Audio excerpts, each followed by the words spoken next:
मलिक साहब, रहमान मलिक साहब का बहुत बहुत शुक्रिया कि आपने हमें ज्वाइन किया। गुफ्तगू का आगाज हम फाटफ से करते हैं क्योंकि एक बहुत इंपॉर्टेंट इशू है, इसको इग्नोर बिल्कुल भी नहीं किया जा सकता। गो कि जब से कोरोना वायरस आया है तो फाटफ पे बात कम हो रही है। कोरोना वायरस के आने से पहले फाटफ की बाकायदा डिस्कशंस हो रही थी कि जी हम कहाँ खड़े हैं और हमारी बात क्या फाटफ में सुनी भी जा रही है या नहीं सुनी जा रही। आपने अपने एंड पर कोशिशें की, आपने पहले भी लेटर्स लिखे, आपने 2 लेटर्स लिखे, फिर अब आपने 9 जुलाई को एक और लेटर लिखा। आपने अपने पिछले लेटर्स का रेफरेंस भी उसमें दिया, पूरी सूरत हाल और खित्ते की जो सूरत हाल है उस पर आपने बात की। बल्कि आपने अपने लेटर में यह भी बताया कि इंडिया क्या कर रहा है और इंडिया को नहीं पूछा जा रहा है, और आपकी रिक्वेस्ट जो है उसका सब्जेक्ट यह था कि पाकिस्तान को ग्रे लिस्ट से हटाया जाए परमानेंटली। तो इसके बारे में बात हम यहां से शुरू करते हैं कि आप समझते हैं कि आपकी बात सुनी जाएगी और जो आपका ये लिखा गया खत है इसका असर होगा और हमें ये रिलीफ मिलेगा, जो कि हमें पहले कुछ रिलीफ मिला है और वो भी आपके लेटर्स की रोशनी में मिला। क्या मजीद रिलीफ हम एक्सपेक्ट कर सकते हैं कि हमें मिलेगा? अली साहब, अगर हार्ड फैक्ट्स किसी को भी बताए जाएं तो उनको डिनाई करना बड़ा मुश्किल हो जाता है। फैटफ की बैकग्राउंड तो आप जानते हैं ना कि अमेरिका ने हमारे खिलाफ कंप्लेंट किया और ये कंप्लेंट बिल्कुल वही था जो मोदी सरकार ने उनको बना के दिया। आई एम सॉरी टू से जो इंटरनेशनल पावर है वो इस्तेमाल हो गई इंडिया से। और ये सारी क्वेश्चंस जो उन्होंने उठाए, बेसिकली ये क्वेश्चन हर मुल्क में होते हैं। अगर आप मनी लॉन्ड्रिंग की बात करते हैं तो मैं बड़ा कह सकता हूं ऑथेंटिक तरीके से कि सबसे पहले तो वेस्ट में होती है, और वेस्ट में जो जो रिस्ट्रिक्शन जिस से उठाते हैं वो भी आपके सामने है। तो मैं ये समझता हूं कि जब कानून आया और कानून पाकिस्तान में हमने बड़ी सख्ती से लागू किया, और ये यूएन का चार्टर था जिसमें ये एक हिस्सा था कि हर मुल्क जो है अपने मुल्क में नए मनी लॉन्ड्रिंग लॉ बनाएगा। हमारे पाकिस्तान पीपल्स पार्टी की हुकूमत थी, हमने बड़ी काविशें करके वो लॉ बनाया और उसको इंप्लीमेंट भी करवाया by the grace of God. लेकिन हम इस मनी लॉन्ड्रिंग को प्रमोट करने में हम खुद प्रमोटर हैं। सॉरी टू से, मैं जरा खुल के बात करता हूं, कई लोगों को पसंद नहीं आती है। मैं एक सवाल करूंगा कि अगर आप इंडेमनिटी देते हैं ब्लैक मनी को, तो क्या आप जाके जस्टिफाई कर सकते हैं फैटफ में कि हमने किस बेसिस पे ब्लैक मनी जो है हमारे बिजनेसमैनों की या करप्ट माफिया की किस बेसिस पे की? Of course not at all. फिर आप किसी चीज को बाहर से मंगवाने के लिए अगर कोई फेक अकाउंट बनता है या किसी के खिलाफ कार चोरी का केस बनता है, उसको भी मनी लॉन्ड्रिंग में आप डाल देते हैं ताकि ये मनी लॉन्ड्रिंग ऐसा लाया कि दूसरे मुल्क जो हैं वो आपके साथ कॉपरेशन करने के लिए मजबूर हो जाते हैं। तो आप खुद उस लॉ को मिस यूज किया आपने। जब लॉ को इतना मिस यूज किया कि दुनिया कहने लगी, ये हुकूमत खुद कह रही है, पिछली हुकूमत ने भी किया, अब ये हुकूमत ने भी किया कि मनी लॉन्ड्रिंग में फला है जी। तो जब आप मनी लॉन्ड्रिंग में 100 अगर आपके केसेस क्रिमिनल बने हैं तो उसमें से 95% आप मनी लॉन्ड्रिंग की तरफ ले जाएंगे, तो फिर आपके साथ और हमारे साथ यही इश्यूर होगा जो भी हो रहा है। लिहाजा मैंने इसको राइटली पॉइंट आउट किया पिछली दफा, जो कि मैंने फैटफ को कहा कि देखें ये हमारे लिए बहुत मुश्किल है इस कोविड-19 में कि हम आपकी जितनी शिकायतें पूरी करा सकें, क्योंकि पार्लियामेंट भी नहीं बैठ रही और जितने इदारे हैं वो भी इस वक्त मुश्किल में हैं। तो उन्होंने उस लेटर के जवाब में 5 महीने में ग्रेस पीरियड दिया। इस दफा मैंने 2 डिमांडें की हैं। एक, मैंने कहा कि हमें तो टोटल ग्रे लिस्ट से निकाल दिया जाए because we are suffering heavily from कोविड-19।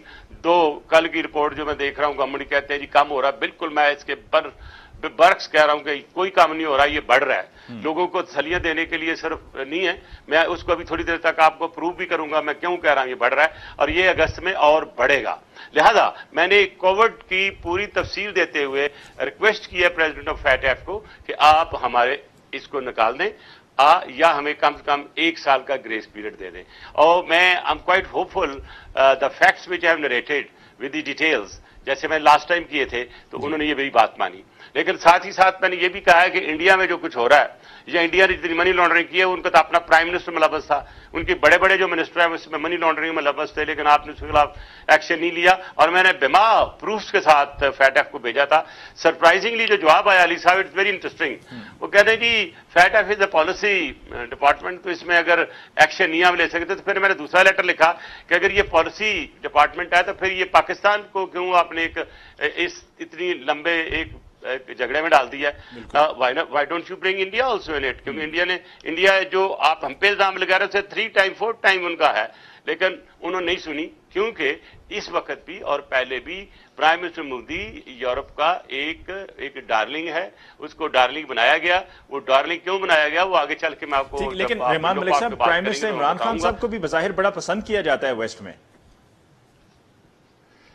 देखिए जी, मैं जब बाहर की बात करता हूं तो हमारे मुल्क का हर पाकिस्तानी, हम चाहते हैं हमें पसंद किया जाना चाहिए, ठीक है, लेकिन पसंद देखनी है कि पाकिस्तान में इस वक्त क्या सिचुएशन है और क्या हम इस पसंद को इस्तेमाल कर सके। क्या इमरान खान साहब आइसोलेशन जो है कश्मीर पे तोड़ सके? क्या उनकी एक ऐसी टीम जनरेट हो सकी कि सिर्फ चंद मुल्क जो एक हम नहीं इकट्ठे कर सके एक काडर बनाने के लिए कि जो कश्मीर के लिए हमारे लिए मदद करे? तो बिल्कुल एक पसंद दो किस्म की होती है। एक आप बंदे को वैसे पसंद करते हैं बस ये थे पर्सन, और एक कहते हैं मुल्क का हेड ऑफ स्टेट। हमारे मुल्क के वो प्राइम मिनिस्टर है, मैं रिस्पेक्ट करता हूं। मेरा अगर आप बिलावल भुट्टो जरदारी साहब की पहली स्टेटमेंट दे ले तो हमने कहा we are with you, please go ahead, do something good for the country, will work together.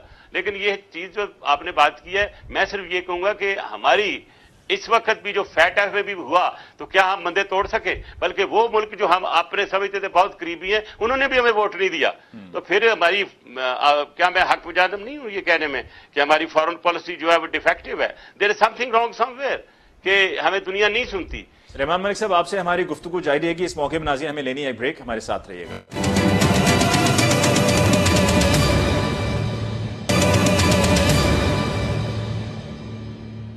नाज़रीन, ब्रेक के बाद एक दफा फिर आपको कहते हैं खुशामदीद। आपने फॉरेन पॉलिसी की बात की है।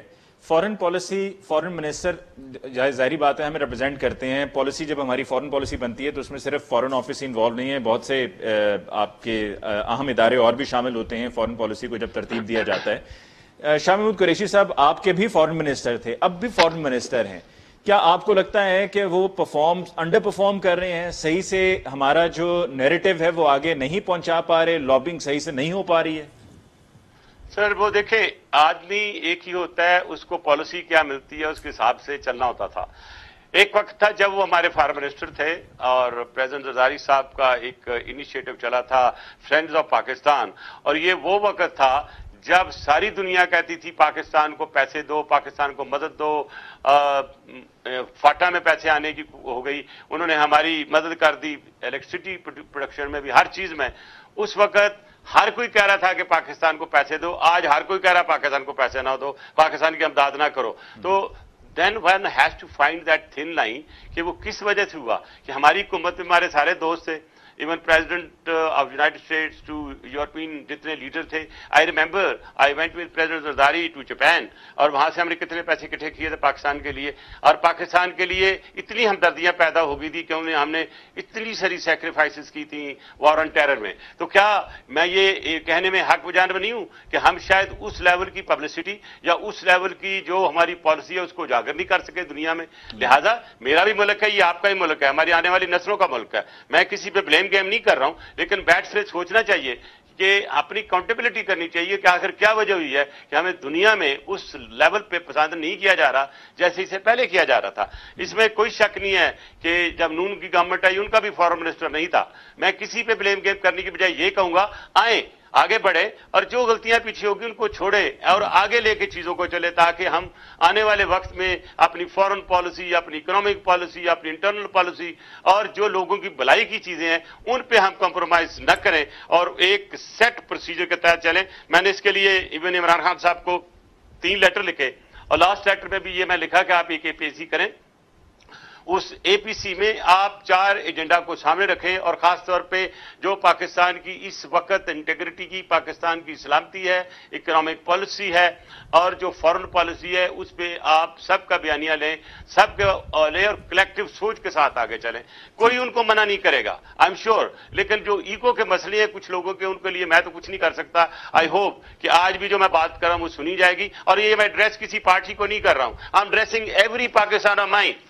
जो भी पाकिस्तानी मुझे सुन रहा है या सुनेगा, मैं उन सब से ये कह रहा हूं कि करें अपील कि भाई बैठो सारे और जो हमारे मसाइल उनको हल करें। आज हम कभी शुगर के कमीशन में हम उलझे हुए हैं, कभी हम जीआईटीज में उलझे हुए हैं, कौम की बात को सुनता कोई नहीं। जितना टाइम इस पे जाया कर रहे हैं, अगर ये का टाइम हमारी हुकूमत और हमारी अपोजिशन बैठ के पाकिस्तान की बेहतरी के लिए बात करे तो उसमें बहुत सारी क्वालिटेटिव अच्छी चेंजेस अच्छी चीजें। रहमान मलिक साहब, आपने अभी फाटफ की जो बात की है बड़ी अलार्मिंग है کہ آپ نے کہا کہ ہمیں 5 ماہ کا یہ ٹائم ملا، یہ گریس پیریڈ ملا، اب آپ نے کہا ہے کہ جی ہمیں 1 سال کا مزید ٹائم دیا جائے، اور آپ نے کہا کہ جب انڈیمنٹی دی جائے گی اور پوچھا نہیں جائے گا کہ فنڈز کہاں سے آئے اور پھر آپ کا سورس آف انکم کیا ہے، جو کہ منی لانڈرنگ کی جو پالیسی ہے یا جو ایفرٹس انٹرنیشنلی بھی کی جاتی ہیں منی لانڈرنگ کی روک تھام کے لیے، اس کے اگینسٹ جاتا ہے، تو کیا اس کا مطلب ہے کہ کل کو جب یہ ہمارا ریلیف پیریڈ ختم ہوگا اور اس دوران جتنے بھی لوگوں کو گورنمنٹ آف پاکستان کی طرف سے یہ انڈیمنٹی کے نام پر کھلی چھوٹ دی گئی کہ آپ سے نہیں پوچھا جائے گا کہ آپ کا پیسہ کہاں سے آیا، سورس آف انکم کیا ہے، تو پھر کیا ان کو دوبارہ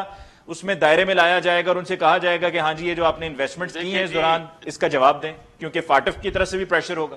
دیکھیں، وہ کہتے ہیں جی یہ تو فیٹ کمپنی ہے، جو نقصان ہونا تھا تو ہو گیا، جو بھی چیزیں ہم نے کہیں وہ آلریڈی فیٹ ایف کے ریکارڈ میں ہیں، اس کا جواب تو ہمیں دینا پڑے گا۔ اب کیا جواب بناتی ہے گورنمنٹ وہ بہتر جانتی ہے، لیکن میں یہ سمجھتا ہوں کہ ایک وقت آنا ہے جب ہم وہ جو انٹرنیشنل لاز ہیں ان کو آبزرو کرنا پڑے گا۔ ایک طرف تو ہم انڈیمنٹی دے کے پیسے بھی اکٹھے کرتے ہیں، اور دوسری طرف جو ہمارا اپنا رائٹ ہے وہ کیا ہم استعمال نہیں کرتے۔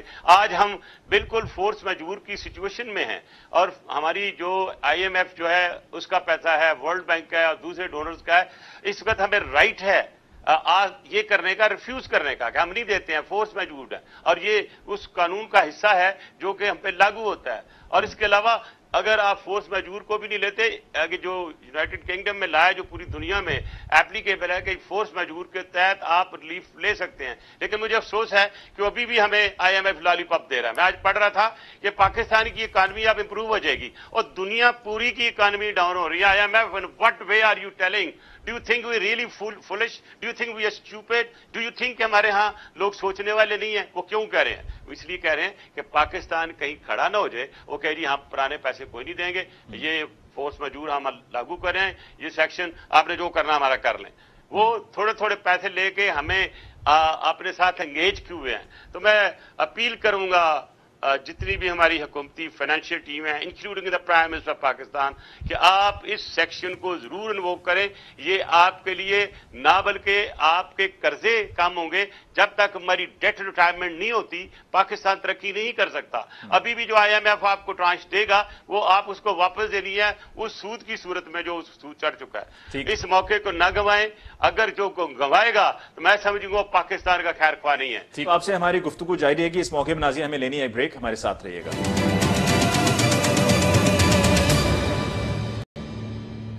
ناظرین بریک کے بعد ایک دفعہ پھر آپ کو کہتے ہیں خوش آمدید۔ ملک صاحب، آپ نے کرونا وائرس کی بھی بات کی، آپ نے کہا کہ جی کہا جا رہا ہے کہ کم ہو رہا ہے، لیکن آپ کہہ رہے ہیں کہ آپ کے پاس فیکٹس موجود ہیں کہ کم نہیں ہو رہا ہے، بڑھ رہا ہے اور اگست میں اور زیادہ بڑھ جائے گا۔ اب میں پرسوں چوتھ سے سن رہا ہوں کہ یہ ڈاؤن جا رہا ہے۔ میں نے خود ایک بڑی سرکردہ شخصیت جو حکومت کی اس سے بات کی، اس نے کہا سر کچھ فگر ایسے ہمیں بتا رہی کہ جیسے ہم اسٹیٹک ہیں، لیکن جو امپیریل کالج لنڈن کی اسٹڈی ہے اور اس کی آپ کے WHO کی اسٹڈی، اس کے مطابق اگست میں ہمارے ہاں اموات بھی زیادہ ہو سکتی، خدا نہ کرے، میں دعا کرتا ہوں اللہ کرے ایسا نہ کرے، ایسا نہ ہو، لیکن یہ ہے کہ اگست کے مہینے میں اموات بڑھیں گی، لوگوں کا جو ہے اس کی تعداد جو وکٹم زیادہ ہوں گے۔ مجھے سب سے پہلے بتائیں کہ آپ کا جو فگرز ہیں آپ کی، یہ پروو کرنے کے لیے کہ جی ہمارا کرونا کم ہو گیا، اگر آپ ٹیسٹ کم کر دیں گے تو جو آپ کی جو فگر کم آئے گی تو اس کو ہم شیخ چلی کی طرح کہہ دیں کہ جی وہ کم ہو گیا، تو کیا وہ کم ہوگا؟ I think that these figures are fudged, ان کو صحیح طریقے سے کرنا چاہیے۔ اب جتنے ہمارے کل انہوں نے پرسوں انہوں نے اعلان کیا کہ جتنے لوگ باہر سے آئیں گے ہم ان کو ٹیسٹ نہیں کریں گے، پوری دنیا میں ان کو آئسولیٹ کر دیتے ہیں، جب آتے ہیں تو ہم کہتے ہیں ہم کوئی بھی بندہ پاکستان سے باہر سے آئے گا ہم ان کو ٹیسٹ نہیں کریں گے۔ دوسرا، ٹیسٹ کی تعداد آپ نے کم کر دی ہے، اور دوسرا آپ نے یہ ٹیسٹ کی ایک غریب آدمی کو اجازت نہیں دی، وہ آپ 8,000 خرچ کر کے اپنا ٹیسٹ ہی نہیں کرا سکتا۔ تو مجھے یہ بتائیں کہ آپ کی بیسک جو ڈیٹا ہے، یہ تو آپ کا ڈیٹا فسٹ سے میں کہہ رہا ہوں، نہ آپ اسٹیٹا ڈیٹا کر رہے ہیں، نہ آپ سروے ڈیٹا کر رہے ہیں، نہ آپ ٹوٹل پاپولیشن کا سروے لے رہے ہیں، تو آپ کس بیسس پہ کہتے ہیں کہ یہ کم ہو رہا ہے؟ تو جب اگست میں یہ شوٹ ہوگا تو ہم سوری پھر آپ کہیں گے یہ بالکل ٹھیک کہہ رہے تھے۔ اب پرائم منسٹر نے کہا کہ جی عید جو ہے اس پہ آپ بہت احتیاط کریں، یہ ریکویسٹ بہت دفعہ پرائم منسٹر نے کی، ہر ایک نے کی ہے، میں نے بھی ہاتھ جوڑ کے پبلک سے ریکویسٹ کیا ہے کہ ری انفورس کریں SOPs کو۔ آپ کا خیال ہے کہ ہمارے لوگ سنیں گے؟ اور اگلی جو اسٹڈی آئی ہے پڑھ لیجیے گا، جو WHO نے کہا ہے، انہوں نے کہا ہے کہ جہاں پہ موب ہوگا اٹ ول بی ایکچولی جو ایئر میں سسپینڈ رہے گی وہ وائرس فار 45 منٹس، اب یہ لوگ جائیں گے جو منڈیوں میں لوگ جا کے خریدیں گے جانور اور اس کے بعد جس طرح قربانی جس انداز سے ہم کرتے ہیں وہ آپ کے سامنے ہے. میں یہ کہتا ہوں کہ ہم کیوں ایک سال کے لیے تھوڑا سا سوچ لیں کون سی چیزیں اچھی ہیں. ایک اور اہم ایشو اور اس پر آپ سے زیادہ موضوع اس ٹاپک پر اس ایشو پہ بات کرنے کے لیے کوئی بھی نہیں ہو سکتا کیونکہ آپ انٹیریئر منسٹر رہے ہیں اور آپ نے اپنی پوری ٹرم سرو کیا ایز انٹیریئر منسٹر. ریسنٹلی جو کراچی اسٹاک ایکسچینج پر دہشت گردی کا حملہ ہوا جس کو ناکام بنا دیا گیا لا انفورسمنٹ ایجنسیز کی طرف سے اور یقیناً ایک جرت کی مثال قائم کر دی ہے پوری دنیا کے لیے. اسی طرح سے جب یہ ہوا تو پرائم منسٹر صاحب نے فلور آف دا ہاؤس پہ اوپنلی کیٹیگورکلی بھارت کا نام لے کر کہا کہ جی بھارت کی انوالومنٹ ہے. آپ کے دور میں جب آپ انٹیریئر منسٹر تھے, جب آپ کی گورنمنٹ تھی, تو 2009 میں پاکستان میں لاہور میں لبرٹی راؤنڈ اباؤٹ پہ شری لنکن ٹیم پر اٹیک ہوا, اس طرح کے اور بھی بے شمار واقعات ہوئے, لیکن آپ کی گورنمنٹ اس طرح سے کھل کر نام بھارت کا نہیں لیتی رہی. ہم ہمیشہ یہ کہتے رہے ہیں کہ جی ہم اس کو انٹیروگیٹ کریں گے, ہم دیکھیں گے, تفصیل اکٹھی کریں گے, پھر بات کریں گے, لیکن اس طرح سے کھل کر بات نہیں ہوئی ہے کہ جیسے کہ پرائم منسٹر صاحب نے اس اٹیک کے فوراً بعد فلور آف دا ہاؤس پہ یہ بات کہی. علی صاحب آپ باعث نہ ہوں, لبرٹی پہ جو ہوا تھا اس کی ایک میری پریس کانفرنس ہے اسی کے قریب میں نے کی تھی اور میں نے کہا تھا یہ انڈیا نے کرایا ہے اور ہماری گورنمنٹ بڑی کھل کے آئی ہے انڈیا کے خلاف. میرے تو آپ آرٹیکل سارے دیکھ لیں, آج بھی ایک آرٹیکل چھپا ہوا ہے جس کو میں نے لکھا ہے a defeated Modi and peace in South Asia. ضرور پڑھیے گا, میں لوگوں کو بھی کہوں گا پڑھیے گا, اس میں نے پوری اس کی انالیسس دی ہے. اب کیونکہ آپ نے بات کر لی ہے تو میرا خیال ہے جب ہماری حکومتی روز دھماکے ہوتے تھے, کیسے ہوتے تھے, کیوں ہوتے تھے, کون کراتا تھا, کیسے ہوتا تھا, وہ ایک پوری ڈیٹیل آ چکی ہے. میں سمجھتا ہوں کہ میں اس کا کریڈٹ جو اس وقت پورا امن ہوا میں پاکستان آرمی کو دوں گا, خاص طور پہ جنرل باجوہ صاحب کو جنہوں نے ایک اچھی اسٹریٹجی اور اپنی جو باجوہ ڈاکٹرین شروع کی, that work really very well. اب اس کو اگر آگے لے کے چلیں اور ہمارے وقت کی طرف جائیں تو اس وقت آپ نے دیکھا ہوگا کہ بلوچستان میں بھی جو سگنیچر ملتے تھے انڈیا کے, اور میں نے تو یہاں تک کہ انڈیا کا جو اسلحہ تھا وہ بھی ڈسپلے کیا تھا جو کہ وہ سوات مالاکنڈ میں استعمال کرتے تھے. اور انڈیا کو کھل کے جتنا میں آیا ہوں, اور مودی تو مجھے جب میں وہ چیف منسٹر تھا اس وقت گالیاں دیتا تھا کہ یہ ان کا کون سا منتری ہے جس کو یہ کنٹرول نہیں کر سکتے, انڈیا میں آ کے وہ میں الزام لگا گیا کہ ٹیررزم جو ہے انڈیا کرتا ہے. تو ہم تو بڑا کھل کے سامنے آئے, لیکن بات یہ ہے سر کہ اگلے آنے والے وقت کو ہم پریمپٹ کیسے کریں. میں نے بکس بھی لکھی, میں نے مودی وار ڈاکٹرین میں بڑی کلیئرٹی کے ساتھ بتایا ہے کہ کیسے انڈیا جو ہے پراکسی وارز کر رہا ہے پاکستان میں, اور پراکسی وار کا ایک بہت بڑا منہ بولتا ثبوت ہے یادو جو کلبھوشن ہے جو پکڑا گیا اور اس نے اپنی پوری گینگ کو پوری تفصیل کا بتایا.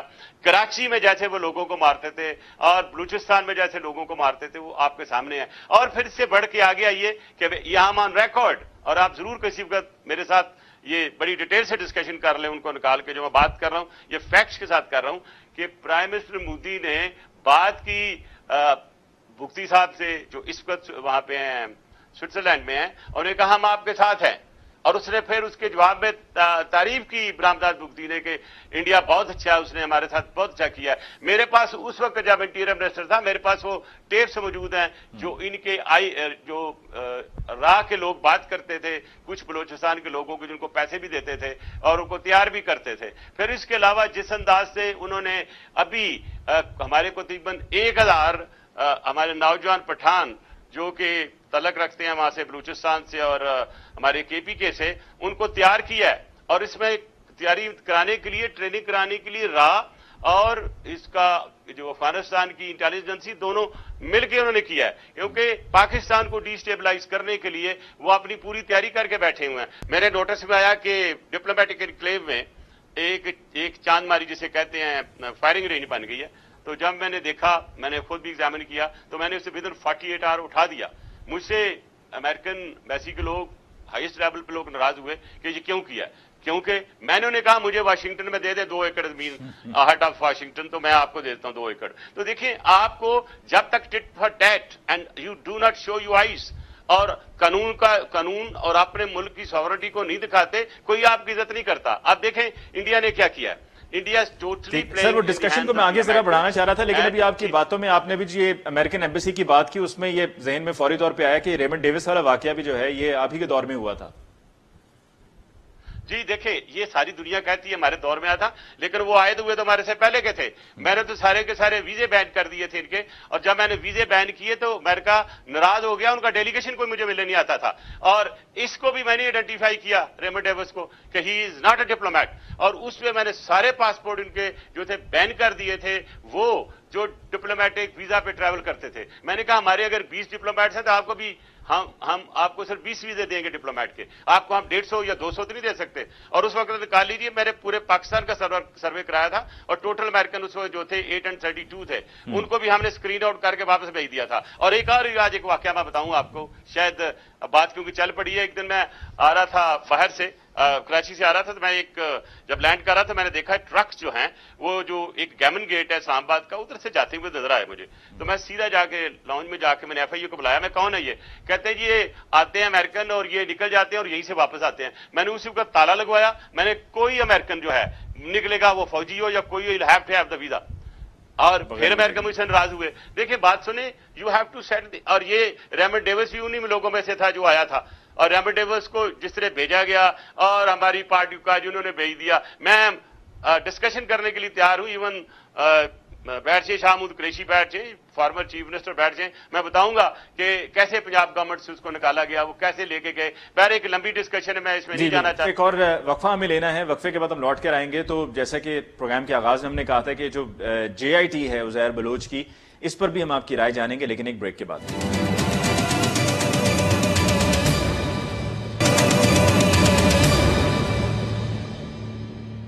नाज़रीन, ब्रेक के बाद एक दफा फिर आपको कहते हैं खुशामदीद। आज के प्रोग्राम में हमारी एक्सक्लूसिवली गुफ्तगू जारी है। मूविंग ऑन, आपने भी वॉर की बात की थी, लेकिन वॉर से मुझे आया याद कि आप पर पर्सनल प्रोफेशनल कोई ना कोई वार होता ही रहता है। तो लियारी की बात, लियारी के बारे में आपसे बेहतर कौन जान सकता है? आप पहली बात अली साहब, एक चीज अली साहब जरा सुन लीजिएगा, क्योंकि इंटरव्यू मेरे साथ एक आपके साथ एक फॉर्मेट सेट हुआ था, और क्योंकि आपने क्वेश्चन ऑन रिकॉर्ड कर दिया तो मैं आपको जवाब जरूर दूंगा। मैं किसी की भी ब्लेम गेम में नहीं जाना चाहूंगा, लेकिन एक चीज मैं आपको जरूर बता दूं कि हमारा मुल्क जो है जिस अंदाज से इस दलदल में फंस रहा है, वो आने वाले वक्त में हमारे लिए बहुत मुश्किल होगा। नंबर 1, जो आपने अमन कमेटी की बात की है, यस मैंने बैन किया, इसमें मैं रिस्पॉन्सिबल हूं उसका, और मैंने बैन इसलिए किया कि मेरे पास एविडेंस थी, और इस बैन करने में आसिफ अली जरदारी साहब की अप्रूवल थी।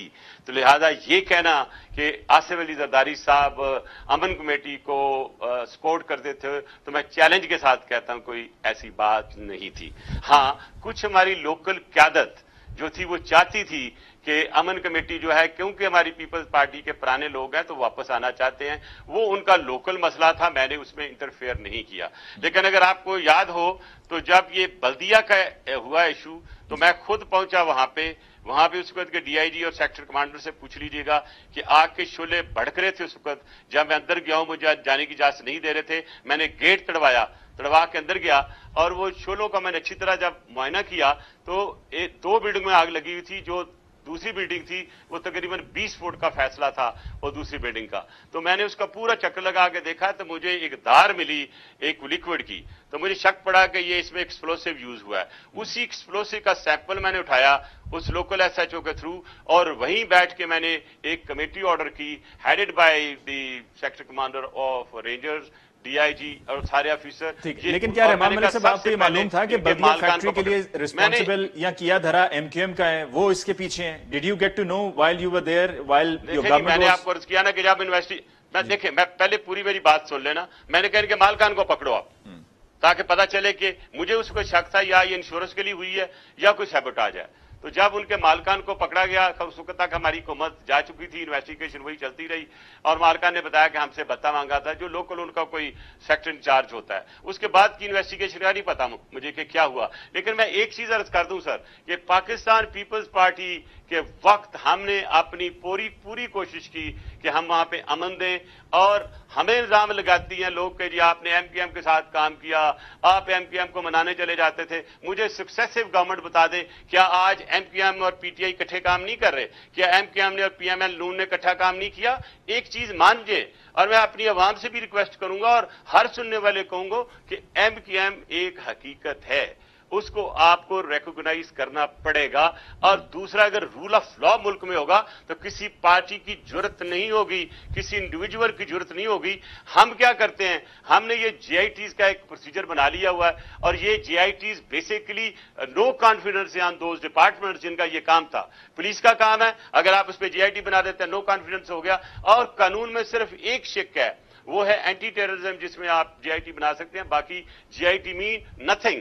बट इस जीआईटी रिपोर्ट भी जो बनती है वो एक सोर्स रिपोर्ट बन के किसी केस को आगे ले जाने के लिए होती है। मलिक साहब, ये तो क्या मैं अब आजकल लोगों को कि कंफ्यूज किया जा रहा है कि 2-2, 3-3 जीआईटीज के साथ असल लियारी वाली जीआईटी कौन सी है? देखिए, मैंने तो उनको देखा नहीं, क्योंकि मुझे तो काफी देखे देर हो गई हुकूमत से। लेकिन क्या पीपल्स पार्टी की इन्वॉल्वमेंट नहीं थी सर वहां पर लियारी में? मैंने कई प्रोग्राम्स किए लियारी से, और मैंने देखा कि कितना करीबी ताल्लुक था उज़ैर बलोच का पाकिस्तान पीपल्स पार्टी से और कायदीन से। सर देखे तो फिर वो तो पीटीआई के साथ भी था, वो तो पीएमएलएन के साथ भी था। मैं उन लीडरों की तस्वीरें और उनके नाम दे देता हूं, मैं उस जंजल में नहीं जाना चाहता। मैं आपको चीज जो आगे ले जाना चाहता हूं और बताना चाहता हूं वो ये है कि आप आगे चलने के लिए एक माहौल को तैयार करें। हम एक दूसरे पे वार कर रहे हैं और ये अच्छी बात नहीं है। अब देखें, वो शुगर की जब वो कमीशन की बात शुरू हुई तो पीटीआई अंडर प्रेशर आई, उन्हें उठा के जीआईटी निकाल दी। अब जीआईटी के बाद तो हम कोई ले आएंगे, कोई और ले आएगा इनके खिलाफ, तो हम क्या सिर्फ आपस में ही लड़ते रहेंगे? जिस मैंडेट के लिए हम पाकिस्तान के लोगों की खिदमत करने के लिए, वो तो खत्म हो गई। मैं ये कहूंगा कि ये जीआईटीज कमीशंस इनका एक रुझान खत्म करें, एक कल्चर खत्म करें, और जो रूल ऑफ लॉ है, मैं समझता हूं कि चीफ जस्टिस ऑफ पाकिस्तान ने बड़ी राइट जो इसको इशारा दिया है। और देखिए, कल उन्होंने 125 अदालतों का भी फैसला किया, बहुत अच्छा फैसला किया है, और वो रूल ऑफ लॉ की बात करते हैं। वो किसी डिपार्टमेंट को बताते हैं, कल रेलवे की बात क्यों नहीं, no rule of law. Police को उठाते हैं, there is no rule of law. तो जब रूल ऑफ नहीं होगा तो इनार्की होगी, जब इनार्की होगी तो प्रेशर आएगा। फिर किसी वाकये की असल जो उसकी तस्वीर है, जो हकायक है, वो सामने कैसे आएंगे? पूरी दुनिया में नहीं, मुतबादिल क्या होगा उसका जीआईटी? आप इंटरनेशनल नहीं सर, इंटरनेशनल जस्टिस सिस्टम देखें, कहां जीआईटीज होती हैं। जो लोकल कंसर्न डिपार्टमेंट है उसका काम है ये करना। मिसाल के तौर पे शुगर का मसला था, उसमें शुगर में मिनिस्ट्री ऑफ प्रोडक्शन, आपका कस्टम, एक्साइज, जिन लोगों ने काम सही नहीं किया उनको सजा दें, ताकि नेक्स्ट टाइम वो कम रहे। इस तरह आप पूरी नेक्स्ट आने वाली जनरेशन सिर्फ जीआईटी पे डिपेंड करती रहेंगी। दिस इज एक्चुअली टाइमली स्ट्यूराइड कि किसी चीज को उसको थोड़ा इंजेक्शन देकर ठीक कर लो। जो उसके सिस्टम को ठीक करने की जरूरत है, और सिस्टम को ठीक करने के लिए rule of law, criminal justice जो सिस्टम है उसमें इंप्रूवमेंट, वो हमारा काम है, हमारे पार्लियामेंटेरियन का, हुकूमत का काम है। जहां जहां लकूना लामे निकाले।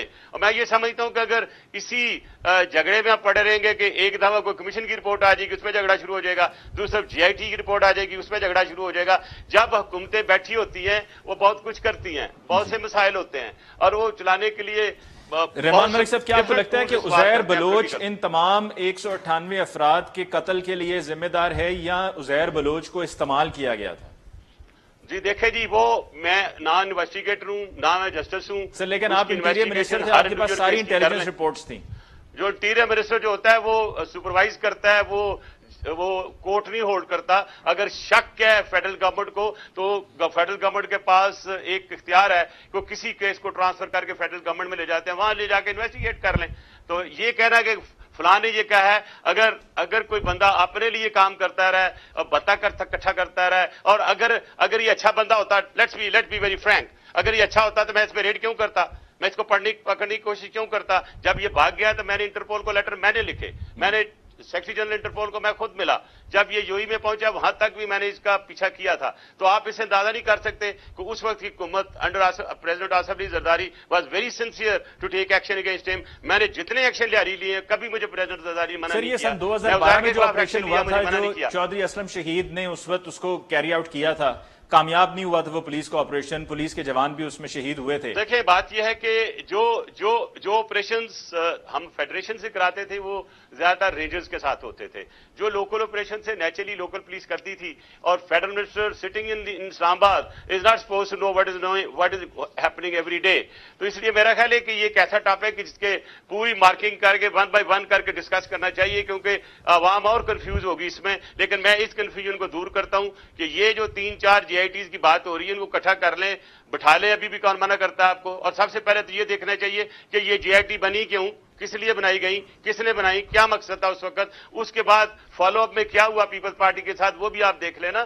دیکھیں پیپلز پارٹی ایک ایسی پارٹی ہے جس میں جیسے ایکسپیریمنٹ کرتے ہیں نا لیبارٹریز میں, ہر لا, ہر جھگڑا, ہر پھڈا, ہر مصیبت, ہر چیز کو نکالنے کے لیے پیپلز پارٹی کو آگے دور بنا لیا جاتا ہے. I M sorry to say this is a hard fact and everybody should realise it. Sir چونکہ آپ فیڈرل میں تھے اور آپ فیڈرل انٹیریئر منسٹر تھے, آپ نے کہا بہت سی چیزوں کے بارے میں آپ کو وہ معلومات نہیں تھیں بیکاز آپ فیڈرل میں تھے, تو اگر مزید انویسٹیگیٹ کرنے پر سب GITs کو اکٹھا کر لیا جائے, ایک دفعہ پھر اس پنڈورا باکس کو کھول دیا جائے, تو کھولنے کے بعد اگر آپ کو لگتا ہے کہ جو اگر پیپلز پارٹی کے ایسے رہنماؤں کے نام سامنے آتے ہیں جن کی انوالومنٹ تھی باقاعدہ اور ان کی ڈائریکشنز پہ سب کچھ ہوتا تھا, تو ان کو سخت سے سخت سزا ملنی چاہیے. نام دیکھیں, نام کوئی بھی لے سکتا ہے, ڈیپینڈ کرتا ہے اس انویسٹیگیشن میں کیا پروف ہے. الزام تو میں آپ کو لگاؤں گا علی صاحب, نہیں وہ پاکستان پیپلز پارٹی نہیں تھی, یہ تو آپ نے مروائے ہیں, تو آپ کیا کہیں گے؟ آپ کو غصہ آئے گا نا. تو اس لیے بہت سی ایسی چیزیں, میں نہیں کہتا کہ وہاں مجرم نہیں تھے مجرم, اور لوگ جو سب سے بڑا مسئلہ کراچی کا یہ ہو گیا ہوا ہے کہ یہ چھوٹی جگہ تھی, دنیا اتنی آ گئی ہے, وہ کیپیسٹی اتنی نہیں تھی جتنی وہاں پہ لوڈ اس کے اوپر پڑ گیا. تو آپ کو سوچنا چاہیے کہ اس شہر کو اسکیٹر کرو, لا کو بہتر کرو, اور اس لا کو بہتر بنانے کے لیے حکومت اور پروونسز مل کے, جو فیڈرل گورنمنٹ ہے, مل کے کوئی اس کا حل نکالے. لڑنے میں اس کا حل نہیں ہے, اور اچھی تقریریں کر کے ٹی وی میں بیٹھ کے بتانا حل نہیں ہے. Sir prime minister must think, provincial chief minister must think, the leadership of all the parties must think, we have to find a solution. We don't have to get entangled day by day کہ یہ کل GIT 4 signature سے تھی, 5 سے تھی. خیر وقت آئے گا سب کو پتہ چل جائے گا, لیکن آنے والے وقت میں ایک ایسی چیز بتائیں کہ رول آف لا کو بہتر کرنے کی کوشش کریں. میں سمجھتا ہوں کہ پاکستان کے آنے والے ٹائم میں ہماری بقا جو ہے وہ رول آف لا میں. جب تک آپ رول آف لا نہیں امپلیمنٹ کریں گے, اور ابن خلدون کہتا ہے, اگر اس کی بکس پڑھیں جو کہ بالکل اسلامک نظریے کے تحت آئی ہے, کہ جو accountability in terms of law enforcement, accountability in terms of corruption, accountability in terms of governance, ان سب کو ملا کے جب تک وقت کا رولر اس کو لے کے آگے نہیں چلتا وہ چیزیں نہیں چلتی. اس وقت PTI کی حکومت ہے, عمران خان پرائم منسٹر ہیں, ان کو چاہیے کہ پوری قوم کو متحد کریں اور کچھ پوائنٹ پہ کنورجنس لائیں, جس میں اکانومی, انٹرنل آپ کا جو لا کا سسٹم ہے وہ, اور فارن پالیسی اور اکنامک پالیسی, 4 پہ کنسنسس کریٹ کر کے کولیکٹیو سوچ کے ساتھ آگے بڑھیں. آئی ایم شیور اللہ ہماری مدد کرے گا. سینیٹر رحمان ملک صاحب, آپ کا بہت بہت شکریہ کہ آپ نے آج کے پروگرام میں ہمیں جوائن کیا, ہمیں وقت دیا. ناظرین, جیسے کہ ابھی رحمان ملک صاحب سے بھی میں نے عرض کیا کہ ڈسکشن تو اور بھی بہت سی ہو سکتی ہے, اور ڈسکشن تو ان ٹاپکس پہ ایسی ہے کہ کئی پروگرامز ڈسکس کیا جا سکتا ہے, لیکن آج کے پروگرام کے لیے وقت ہمارے پاس بس اتنا ہی. انشاءاللہ آپ کی خدمت میں کل پھر حاضر ہوں گے, تب تک کے لیے مجھے علی ممتاز کو دیجیے اجازت. اللہ نگہبان.